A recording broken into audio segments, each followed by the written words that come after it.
اللہم صلی علی محمد و علی آل محمد۔ بسم اللہ الرحمن الرحیم۔ ناظرین کرام، ذکر خدا چینل پر ایک دفعہ پھر ایک نئے ٹاپک کو لے کر آپ کی خدمت میں حاضر ہوں۔ آج کے اس ٹاپک میں ہم نے قرآن مجید کی سب سے بڑی آیت آیت الکرسی کے بارے میں ڈسکس کرنا ہے کہ اللہ تبارک و تعالیٰ نے اس آیت کی کیا فضیلت آپ صلی اللہ تعالیٰ علیہ وآلہ وسلم کے ذریعے ہم تک پہنچائی۔ حضرت ابو بن کعب رضی اللہ تعالیٰ عنہ بیان کرتے ہیں کہ رسول اللہ صلی اللہ تعالیٰ علیہ وآلہ وسلم نے مجھ سے فرمایا، اے ابو منظر، جانتے ہو تمہارے پاس اللہ تبارک و تعالیٰ کی جو کتاب قرآن مجید ہے، اس کی کون سی آیت سب سے بڑی ہے؟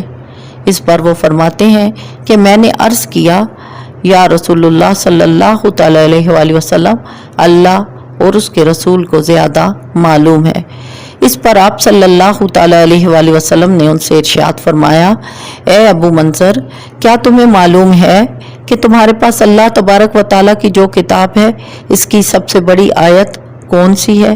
وہ فرماتے ہیں، میں نے عرض کیا، اللہ لا الہ الا هو الحی القیوم، یعنی آیت الکرسی۔ اس پر رسول اللہ صلی اللہ تعالیٰ علیہ وآلہ وسلم نے سینہ پر ہاتھ پھیرا اور فرمایا، اے ابو منظر، یہ علم تجھے مبارک ہو۔ ناظرین کرام، ابو منظر حضرت ابی بن کعب کی کنیت ہے۔ حضرت ابی رسول اللہ صلی اللہ تعالیٰ علیہ وآلہ وسلم کے ان صحابیوں میں سے تھے جو قرآن مجید کے سب سے زیادہ جاننے والے اور قرآن مجید کے فاضل تھے۔ صحابہ کرام رضوان اللہ علیہ اجمعین میں سے بہترین فہم قرآن کے حامل سمجھے جاتے تھے۔ حضور پاک صلی اللہ تعالیٰ علیہ وآلہ وسلم کا ناظرین کرام طریقہ تعلیم یہ تھا کہ آپ صحابہ کرام رضوان اللہ علیہ اجمعین سے یہ معلوم کرنے کے لیے کہ انہوں نے اللہ تبارک و تعالیٰ کے دین اور قرآن پاک کو کتنا سمجھ لیا ہے، بعض دفعہ خاص موقع پر سوالات کیا کرتے۔ اس پر صحابہ کرام رضوان اللہ علیہ اجمعین کا یہ طریقہ تھا کہ رسول اللہ صلی اللہ تعالیٰ علیہ وآلہ وسلم کے سوال پر اس امید میں کہ کچھ زیادہ وہ معلومات عطا فرمائیں گے، اپنے علم کے مطابق انہیں جواب دینے کی بجائے آگے سے یہ عرض کیا کرتے کہ اللہ اور اس کے رسول صلی اللہ تعالیٰ علیہ وآلہ وسلم کو زیادہ معلوم ہے۔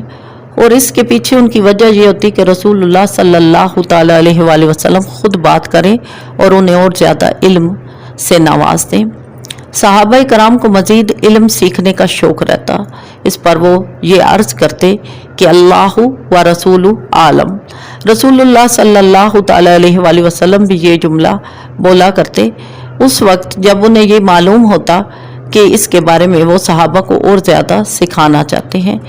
صحابہ کرام ہمتاً گوش ہو جایا کرتے اور رسول اللہ صلی اللہ تعالیٰ علیہ وآلہ وسلم کا اگر یہ ارادہ ہوتا کہ وہ صحابہ کرام سے پوچھیں تو وہ ان سے سوال کیا کرتے، جیسا کہ انہوں نے حضرت ابی سے سوال کیا کہ تمہیں معلوم ہے کہ قرآن پاک کی سب سے بڑی آیت کون سی ہے؟ تو اس پر ان کا مقصد یہ تھا کہ وہ ابی بن کعب رضی اللہ تعالیٰ عنہ کے فہم کے بارے میں جان لیں کہ ان کا فہم کتنا ہے۔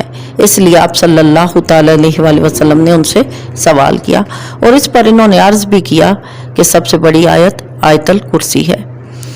آیت الکرسی کی یہ عظمت و اہمیت اس بنا پر ہے کہ یہ قرآن مجید کے ان چند آیتوں میں سے ہے جن میں توحید کی مکمل تعریف بیان کی گئی ہے۔ اللہ تبارک و تعالیٰ کی ذات و صفات کا بہترین بیان ایک تو سورۃ حشر کی آخری آیات میں ہے، ایک سورۃ فرقان کی ابتدائی آیات میں اور ایک سورۃ اخلاص میں، اور اس کے بعد آیت الکرسی یہ آیت ہے کہ جس میں اللہ تبارک و تعالیٰ کی کبریائی کو بیان کیا گیا ہے۔ قرآن مجید اللہ تبارک و تعالیٰ کا صحیح تصور دلانے کے لیے آیا ہے۔ اگر انسان کو اللہ تبارک و تعالیٰ کا صحیح تصور حاصل نہ ہو تو باقی ساری کی ساری تعلیم بے معنی ہو جائے۔ توحید ناظرین کرام آدمی کو سمجھ میں آ جانے کا یہ مطلب ہے کہ دین کی بنیاد اس نے قائم کر لی۔ اس بنا پر ہی قرآن مجید کی سب سے بڑی آیت وہ آیت ہے جس میں توحید کے مضمون کو بہترین طریقے سے بیان کیا گیا ہے۔ آیت الکرسی کی فضیلت کے بارے میں ایک بڑا ہی खूबसूरत सा वाक़या है कि हज़रत अबू हुरैरा रज़ियल्लाहु ताला अन्हु बयान करते हैं कि रसूलुल्लाह सल्लल्लाहु ताला अलैहि वसल्लम ने मुझे ज़कात की हिफाजत का काम सौंपा। रमज़ानुल मुबारक का महीना था।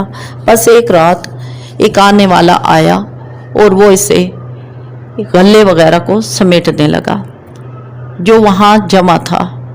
मैंने इसे पकड़ लिया और इससे कहा कि मैं तुझे रसूलुल्लाह सल्लल्लाहु ताला अलैहि वसल्लम के सामने पेश करूँगा। इस पर वो कहने लगा कि मैं मोहताज आदमी हूँ, मेरे बाल बच्चे हैं और मैं बहुत हाजतमंद हूँ। अबू हुरैरा फरमाते हैं कि मैंने तरस खाकर इसे छोड़ दिया। जब सुबह हुई तो रसूलुल्लाह सल्लल्लाहु ताला अलैहि वसल्लम ने मुझसे दरियाफ्त फरमाया, ए अबू हुरैरा, रात जिस शख्स को तुमने पकड़ा था इसका क्या बना? मैंने अर्ज़ किया, या रसूलुल्लाह सल्लल्लाहु ताला अलैहि वसल्लम, इसने अपनी सख्त हाजतमंदी की बयान की तो कहा कि मेरे बाल बच्चे भूखे हैं, इसलिए मैंने इस पर तरस खाकर इसे छोड़ दिया। रसूलुल्लाह सल्लल्लाहु ताला अलैहि वसल्लम ने इस पर इरशाद फरमाया कि इसने तुमसे झूठ बोला और वो आज फिर आएगा। हज़रत अबू हुरैरा फरमाते हैं कि मुझे यकीन हो गया कि वो ज़रूर आएगा, क्योंकि रसूलुल्लाह सल्लल्लाहु ताला अलैहि वसल्लम ने फरमा दिया था कि वो फिर आएगा। बस मैं इसकी ताक में लगा रहा। रात में वो शख्स फिर आया और गला वगैरह समेटने लगा। मैंने इसे पकड़ लिया और इससे कहा कि मैं ज़रूर तुम्हें रसूलुल्लाह सल्लल्लाहु ताला अलैहि वसल्लम के सामने पेश करूँगा। इस पर वो शख्स दोबारा मिन्नतें करने लगा कि मुझे छोड़ दो, क्योंकि मैं मोहताज आदमी हूँ और मेरे बाल बच्चे हैं, अब मैं फिर नहीं आऊँगा। मैंने फिर इस पर रहम किया। हज़रत अबू हुरैरा फरमाते हैं कि मैंने फिर इस पर रहम किया और इसे छोड़ दिया। नाज़रीन कराम, दूसरे रोज़ सुबह फिर रसूलुल्लाह सल्लल्लाहु ताला अलैहि वसल्लम के पास जब अबू हुरैरा पहुँचे रज़ियल्लाहु ताला अन्हु, तो रसूलुल्लाह सल्लल्लाहु ताला अलैहि वसल्लम ने फिर दरियाफ्त फरमाया कि ऐ अबू हुरैरा, तुम्हारे कैदी का क्या बना? इस पर अबू हुरैरा रज़ियल्लाहु ताला अन्हु फरमाते हैं कि मैंने अर्ज़ किया, या रसूलुल्लाह सल्लल्लाहु ताला अलैहि वसल्लम, इसने अपनी सख्त हाजतमंदी की शिकायत की और कहा कि मेरे बाल बच्चे बहुत भूखे हैं, इसलिए मैंने इस पर रहम किया और इसे फिर छोड़ दिया। वो फरमाते हैं कि रसूलुल्लाह सल्लल्लाहु ताला अलैहि वसल्लम ने इरशाद फरमाया, इसने तुमसे झूठ बोला, वो फिर आएगा। कहते हैं कि मैं फिर उसकी ताक में लगा रहा ताकि वो फिर आ जाए, और वो ऐसे ही हुआ। वो फिर आया और गला वगैरह समेटने लगा। मैंने उसे पकड़ लिया और इससे कहा कि अब कि मैं तुझे ज़रूर रसूलुल्लाह सल्लल्लाहु ताला अलैहि वसल्लम के पास पेश करूँगा। ये तीसरी और आखिरी मर्तबा था। हर दफ़ा तू यही कहता है कि मैं नहीं आऊँगा और फिर आ जाता है। वो फरमाते हैं कि इसने मुझसे कहा कि मुझे छोड़ दो, मैं तुम्हें कुछ ऐसे कलमात सिखाता हूँ जिनसे अल्लाह तबारक व ताला तुम्हें फ़ायदा पहुँचाएंगे। जब तुम रात को सोने लगो, उस शख्स ने कहा कि जब तुम रात को सोने लगो तो अपने बिस्तर पर लेट जाओ तो आयतल कुर्सी यानी अल्लाहु ला इलाहा इल्ला हु वल हय्युल क़य्यूम आखिर तक पढ़ लिया करो। अगर तुम ऐसा करो तो अल्लाह तबारक व ताला से तुम्हारी हिफाजत होती रहेगी और सुबह तक कोई शैतान तुम्हारे करीब नहीं आएगा। वो फरमाते हैं कि जब इसने मुझे ये चीज़ सिखाई तो मैंने उससे छोड़ दिया और अगली सुबह रसूलुल्लाह सल्लल्लाहु ताला अलैहि वसल्लम ने मुझसे दरियाफ्त फरमाया कि तुम्हारे कैदी का क्या हुआ। इस पर मैंने अर्ज़ किया कि रसूलुल्लाह सल्लल्लाहु ताला अलैहि वसल्लम, उसने मुझे कुछ कलमात सिखाए हैं और इसका दावा है कि इन कलमात की बदौलत अल्लाह तबारक व ताला मुझे नफ़ा पहुँचाएगा।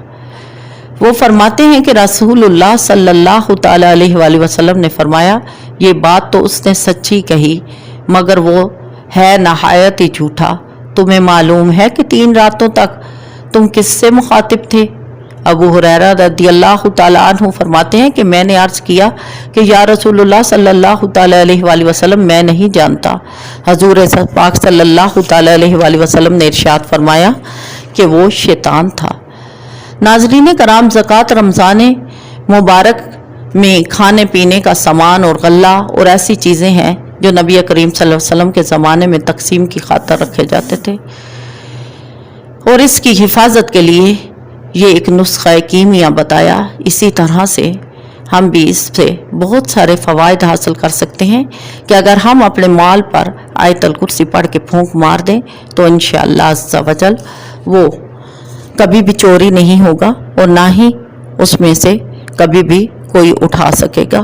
اللہ تبارک و تعالی ہمیں قرآن پاک کی ان آیات کا حق ادا کرنے والا سچا پکا مسلمان بنائے اور ہمیں عمل کرنے کی توفیق عطا فرمائے۔